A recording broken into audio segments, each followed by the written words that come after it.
심혈관 질환 예방 및 관리에 대해서 알아보도록 하겠습니다. 자, 목차입니다. 심혈관 질환과 관리, 두 번째는 심혈관 질환, 선행질환에 대한 관리, 이렇게 두 부분으로 나눠서 살펴보도록 하겠습니다. 첫 번째, 심혈관 질환과 관리입니다. 자, 심혈관 질환의 종류가 뭘까? 이렇게 한번 볼까요? 심뇌혈관이죠. 그럼 심혈관, 뇌혈관이 포함이 되어 있는 겁니다.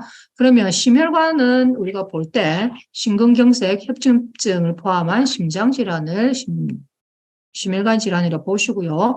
그 다음에 뇌혈관 질환으로서는 뇌졸중인데 그 안에 뇌경색, 뇌출혈 등이 들어갑니다. 그래서 뇌혈관 질환으로 보고, 여기 앞서서 우리가 여기에 이제 이런 질환, 심혈관 질환의 선행질환이라는 것들이 있습니다. 그래서 고혈압, 당뇨병, 고콜레스테롤 혈증 이런 부분들이 선행질환이다. 그래서 이 선행질환을 통해서 뇌졸중, 그 다음에 심근경색 또는 협심증, 뇌출혈 이렇게 심장질환과 뇌혈관 질환으로 연결된다 이렇게 보시면 되겠습니다. 자, 그러면 심근경색증에 대해서 한번 알아보겠습니다. 심장 근육에 혈액을 공급하는 혈관이 막혀서 동맥경화증이 가장 많은 원인이 되어 있습니다. 그래서 이게 흔히 말하는 관상동맥은 여러분 심장의 근육에 이 혈류를 보내는 혈관이 관상동맥입니다. 심장 근육을 먹여 살리는 근육이 그 동맥이죠. 근데 이 안에 동맥 안에는 이렇게 적혀고 뭐 이렇게 잘 다녀야 되는데 여기 보시면 동맥경화반이라는 거 보이죠. 여기가 동맥의 혈관벽이 좁아져 있습니다. 플라그라고 되어 있습니다. 여기가 상처가 혈관에 상처가 나게 되면 여기서 뭡니까 계속해서 지방 같은 게 이제 쌓이는 거죠. 이렇게 쌓이다 보면 뭡니까 이 내경이 좁아지겠죠. 내경이 좁아지면서 혈류 공급이 차단이 되게 되면 우리가 이제 심장 근육에 혈액 공급을 못하게 되는 겁니다. 그럼 예를 들어서 요 부위라고 칩시다. 요 부위가 막혀버린다. 그러면 여기를 통해서 요 밑쪽으로 혈류가 가야 이 근육이 움직이는데 못 가죠, 그죠? 그래서 파열된 동맥경화번으로 인해서 혈류를 차단하기 때문에 여기가 괴사 부위가 생기는 겁니다. 그래서 우리가 심근경색증이 발생을 하는 겁니다. 자, 이런 심근경색증 위험 요인은 뭘까? 조절 가능 인자와 조절이 불가능한 인자로 나누어 볼 수 있습니다. 조절 가능 인자는 고혈압, 당뇨, 고지혈증, 흡연, 비만, 스트레스. 우리 마음만 먹으면 다 이 조절 가능하죠, 그죠? 근데 아예 조절이 안 되는 거. 나이가 들어가면서 그다음에 성별에 따라서 심근경색 가족력이나 과거에 그런 질환을 앓았던 경력이 있는 사람들 같은 경우에는 이 조절 불가능한 거죠. 그래서 이렇게 해서 우리가 지금부터 살펴봐야 될 거는 이 조절 가능한 인자들을 잘 살펴보자라는 겁니다. 자, 심근경색증의 조기 증상 보겠습니다. 심한 가슴 통증. 그 다음에 가슴 통증이, 이런 통증이 등 뒤든지 이렇게 확산이 된다라는 겁니다. 그 다음에 식은땀, 호흡곤란, 메스꺼움 등. 그래서 우리가 그러니까 처음에 가슴 통증보다 안 생기고 식은땀이나 호흡곤란이나 메스꺼움 등으로 생기게 되면 사람들이 소화불량인가? 내가 얹혔나? 이렇게 생각해 볼 수 있습니다. 그러다가 뭡니까? 빨리 119를 불러서 병원에 가야 할 시간을 놓치는, 골든타임 놓치는 경우가 많죠. 그래서 우리가 지역 주민들한테 알려야 될 것은 이런 심근경색증의 조기 증상이 무엇이다. 이런 심근경색증의 조기 증상이 나타났을 때 우리가 어떻게 대처한다. 119에 전화를 한다. 그런 행동 지침을 우리가 알려주는 게 지금 필요하다. 이렇게 보시면 되겠습니다. 그래서 주민들이 이런 심근경색증에 대한 조기 증상을 명료히 좀 아실 수 있도록 지도하는 게 필요하다고 봅니다. 자, 그럼 이런 심근경색증 관리는 어떻게 하느냐? 처방된 약이 있으면 약을 꾸준히 복용해야 되고요. 이런 약 복용에서 꾸준하게 외래 방문과 함께, 그다음 뭡니까? 우리가 보통 그 혈전이 많이 생기게 된다거나 할 때는 또 식이 조절 부분도 봐야 되고요. 그다음에 운동, 그리고 또 가장 중요한 금연. 이 담배 속에 있는 니코틴 자체가 혈관을 수축시키는 역할들을 하기 때문에 우리가 여러 가지 건강 위험 행위 이 부분에 있어서 흡연이 매우 큰 그 인자가 될 수 있다 이렇게 보시면 되겠습니다. 자, 이제 두 번째 뇌졸중 대상 알아보겠습니다. 뇌에 있는 혈관이 막히거나 터져서 발생하는 뇌혈관 질환인데요. 여기는 있네요. 막히거나 터져서. 그래서 막힌 거는 경색, 뇌경색, 터진 거는 뇌출혈 이렇게 봅니다.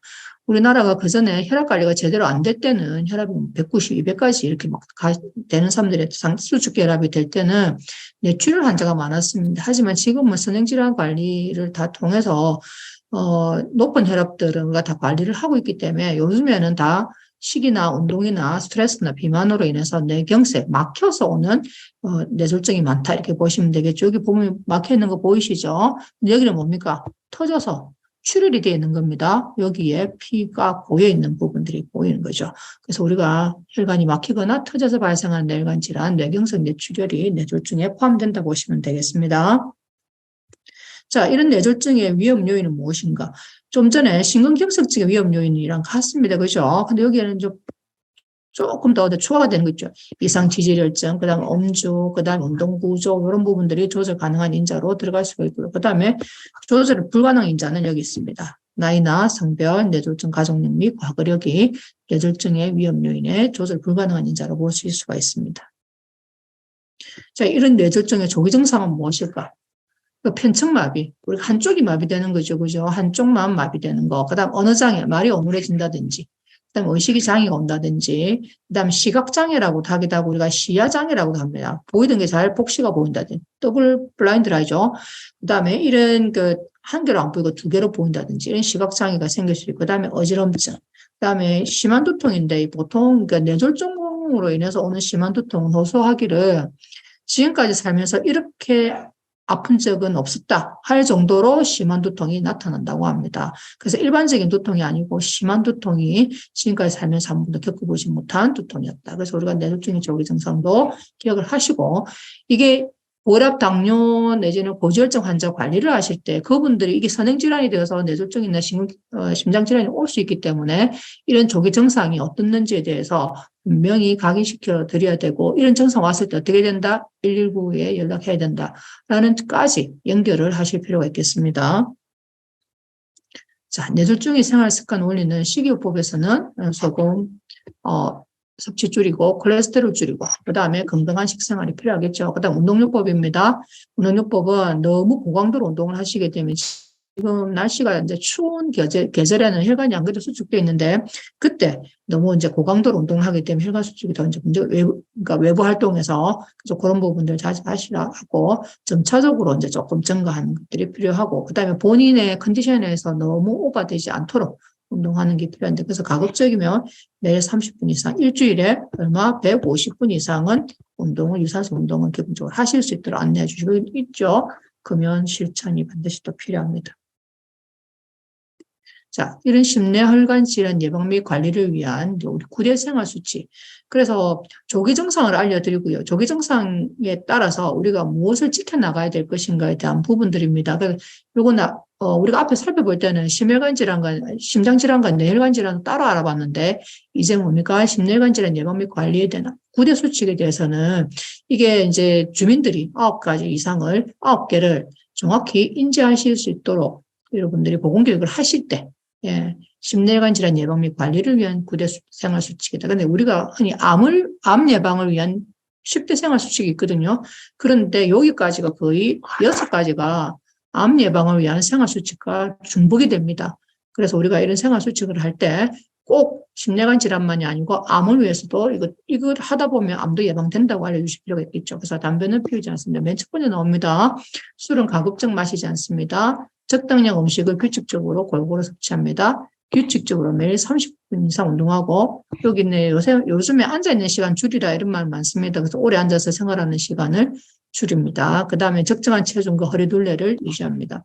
그 다음에 스트레스를 잘 관리하고 즐거운 마음으로 생활합니다. 우리가 심장질환에, 심혈관 질환에 가장 큰 문제가 이 스트레스가 이 혈관에 관상동맥에 영향을 미친다 합니다. 스트레스 잘 관리하는 법. 그다음에 정기적으로 혈압, 혈당, 콜레스테롤 수치를 측정합니다. 그다음에 고혈압, 당뇨병, 이상지질혈증 환자는 적절한 관리와 치료를 받습니다. 병원에서 방문하셔서 적절하게 약 처방 받으시고, 그다음에 중간중간 점검 받으시고, 처방받은 약을 꼬박꼬박 드시고 하시는 게, 그다음 또 고혈압, 당뇨병, 이상지질 수치가 어떻게 되어가는지 모니터링 하는 것도 포함되어 있습니다. 좀 전에 말씀드렸던 뇌졸중, 심근경색증의 응급증상 또는 조기증상, 요거를 미리 알아두고 응급사항이 발생하면 가족한테 전화한다 1번, 2번 병원으로 걸어서 간다, 3번 즉시 119로 부른다. 답은 뭡니까 여러분? 즉시 119로 부른다를 행동 지침으로 주민들에게 알려주시는 게 필요합니다. 이제 심뇌관 질환, 선행질환 관리에 대해서 한번 살펴보겠습니다. 선행질환 우리 앞에서 이야기했습니다. 뭐였죠? 고혈압, 당뇨, 고지혈증입니다. 자, 이제 고혈압에 대해서 알아보겠습니다. 신체 부위별 합병증 보면 우리가 사실은 고혈압이나 당뇨나 고지혈증 겁을 내는 이유는 뭐 때문에? 합병증 때문에 겁을 낸다 이렇게 보시면 되겠습니다. 그래서 고혈압성 근막성, 눈 쪽으로 영향을 미치고 그다음에 몸에 압력이 이제 모든 혈관의 압력이 높아지니까 안구에 눈에 있는 혈관에 문제가 생기겠죠. 그다음에 혈관이 아주 많이 분포되어 있는 콧밭, 신부전이 될 수 있고 그다음에 뇌졸중이 될 수 있겠죠. 머리 쪽으로. 그래서 허혈성이나 출혈성. 그다음에 협심증이나 심근경색증이나 월요정신부전도 될 수 있다. 성기능장애도 올 수 있다. 이렇게 봅니다. 자, 생활습관 관리가 고혈압 관리에 매우 중요하다. 자, 한번 보겠습니다. 수축 혈압 얼마 떨어지고 이완 혈압 얼마 떨어지고 이런 게 있죠. 그래서 우리가 애매하게 약은 아직 안 드셔도 되는데 경계성 고혈압인 경우가 있습니다. 전 단계 고혈압. 그럴 때 이러한 그 생활 습관을 하게 되면 얼마만큼 떨어진다를 구체적으로 알려주는 게 대상 주민들이 이야기가 수월하겠죠. 예를 들어서 채식 위주의 건강한 생활 식습관만 해도 수축 혈압은 11.4나 줄어들고 이완기 혈압은 5.5 줄어듭니다. 여기 있네 또. 체중 감량이 1kg 감량할 때 수축기 혈압이 마이너스 1.1, 이완기 혈압이 0.9 정도. 그 다음에 술을 하루 2잔 이하 했을 때 수축기 혈압은 3.9, 이완기 혈압 2.4. 그 다음에 운동입니다. 하루 30분에서 50분 주 5일 이상 운동을 하니까 수축기는 4.9, 이완기는 3.7. 소금량을 줄였더니 수축기 5.1, 이완기 2.7. 예를 들어서 이분이 운동도 하고요. 그 다음에 소금도 좀 줄였어요. 그럼 얼마 줄어들겠습니까? 수축기 혈압 10 정도는 떨어진다는 소리입니다. 그래서 전 단계 고혈압인 분이 정상으로 돌아가려고 할 때는 뭡니까? 운동과 소금 섭취 제한만으로도 충분히 전 단계 고혈압에서 정상 혈압으로 갈 수 있다는 것을 수치를 가지고 설명해 주시는 것도 좋을 것 같습니다. 자, 이제 계속적으로 병원에 갈 때만 혈압이나 혈당을 재가지고는 안 되죠. 그죠? 그래서 혈압은 계속해서 변하고 있습니다. 그래서 혈압은 수시로 변하기 때문에 하루 중에 일정한 시간에 안전 상태에서 주기적으로 혈압을 측정해서 그 혈압 측정을 한 수첩을 가지고 병원에 가서 보통 혈압약 투약을 보통 한 달 내지는 2달 이렇게 받으시거든요. 근데 병원에 가서 그때 혈압 재는 거 하나 가지고 얼마만큼 변했는지를 모르기 때문에 내가 평상시 혈압이 어떻다라는 결과를 가지고 가시면 훨씬 이 혈압 관리가 의사 선생님들이 되게 이제 잘 관리를 하실 수 있겠죠. 그래서 우리 주민들이 혈압 수첩, 당뇨 수첩 이거 가지고 집에서 본인들이 적으실 수 있도록 하시고 그다음에 이제 마을건강센터에 오셨을 때 또 간호사가 측정한 거는 마을건강센터에서 측정했다고 옆에다 체크를 해주셔야 병원에 갔을 때 전문가가 잰 혈압도 포함이 되어 있네라고 의사들이 이제 이해를 할 수가 있겠죠. 일주일에 3일 이상 측정하고요. 안전자세에서 5분간 안전을 측정하고 한 번 측정할 때 1분 간격으로 2~3차례 측정을 해보라. 이게 이제 올바른 가정혈압 측정법으로 되어 있습니다. 자, 가정혈압 측정 자세입니다. 등을 기대어 편하게 앉고 팔의 심장 같은 높이를 위팔에 하고 여기 있네요.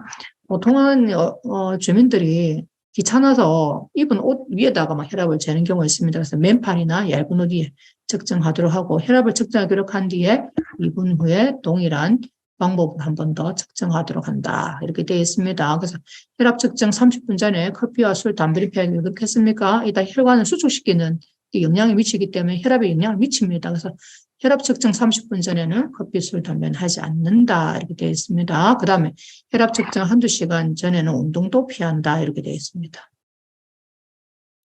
이제 당뇨 합병증 살펴보겠습니다. 그래서 고혈압하고 당뇨 합병증 보면 좀 전에 보여드렸던 고혈압 합병증은 몇 개 안 됐습니다. 근데 지금 당뇨 합병증 보면 많죠? 아주 많습니다. 그래서 우리가 사실 겁을 내는 게 고혈압보다는 당뇨 합병증이 더 심각하기 때문에 당뇨 관리를 더 잘 해야 되고 당뇨 관리가 또 어렵습니다. 부분들이. 그래서 우리가 당뇨에 좀 더 신경을 좀 더 써야 될 부분들이 있다. 이렇습니다. 자, 당뇨병 관리는 식이나 운동, 발 관리, 저혈당 관리, 그러니까 식이나 운동은 앞에 고혈압에서 말씀을 드렸기 때문에 특히 발 관리. 왜 발 관리가 중요합니까? 신체에서 심장에서 가장 먼 부위가 어디입니까? 발끝입니다. 그러면 여기에 말초혈관 질환이 등이 있기 때문에 피가 잘 안 가게 되면 발에 상처가 생기면 혈류가 잘 안 가기 때문에 조직 재생이 잘 안 되겠죠. 그래서 당뇨발이라는 이야기가 있습니다. 발 관리 이런 부분들 잘 해야 되고요. 그다음에 저혈당 관리 때문에 어찌해야 됩니까? 사탕 같은 거 갖고 다니면서 저혈당 증상 알고 있어야 되죠. 그때 대처하는 거. 또 자가혈당 측정하는 거. 좀 전에 우리 고혈압 측정법 배웠습니다. 자가혈당 당뇨병 환자는 자가혈당 측정을 주기적으로 할 수 있도록 또 마을건강센터에서 안내가 돼야 되겠습니다. 자, 고지혈증 합병증 보겠습니다. 고지혈증은 조절하지 않고 방치하면 혈관 한쪽 벽에 콜레스테롤 등이 쌓여서 혈관벽이 두꺼워집니다. 그래서 여기서 뭐가 생깁니까? 염증 반응이 여기 그대로 있는 게 아니고 염증 반응이 생겨서 자꾸 커져요. 이렇게 아까 뭡니까? 플라그가 막 생깁니다. 플라그 생기다가 이게 하나 뚝 떨어지가 나오면 그게 혈전입니다. 그죠? 그런 부분들이 있기 때문에 이 염증 반응을 이제 거부하는 거죠. 우리가 혈관이 손상이 되면서. 그래서 혈관이 점차 좁아지는 급성 동맥경화증이 발생할 수 있다는 겁니다. 그래서 여기 정상은 하나도 없죠. 근데 지방층에서 형성되다가 점차 노란 게 넘어갑니다. 부분적으로 아직까지 구멍은 남아 있는데 여기는 뭡니까? 완전히 다 폐색이 되면 이제 관상동맥 질환으로 넘어가겠죠. 자, 고지혈증 합병증은 뇌경색, 그 다음에 신장 부분, 그 다음에 심혈관, 말초혈관 부분 등의 고지혈증 합병증이 발생할 수 있습니다. 자, 고지혈증 관리에서는 여기 있네요. 체중 관리와 금연이 매우 중요하다. 이렇게 나와 있습니다. 자, 이 자료들은 우리 질병관리청 심혈관 질환 예방관리를 위한 고대생활수칙과 다양한 심혈관 질환센터 교육 책자에서 우리가 자료를 요청했습니다. 자료를 참조했습니다. 수고하셨습니다.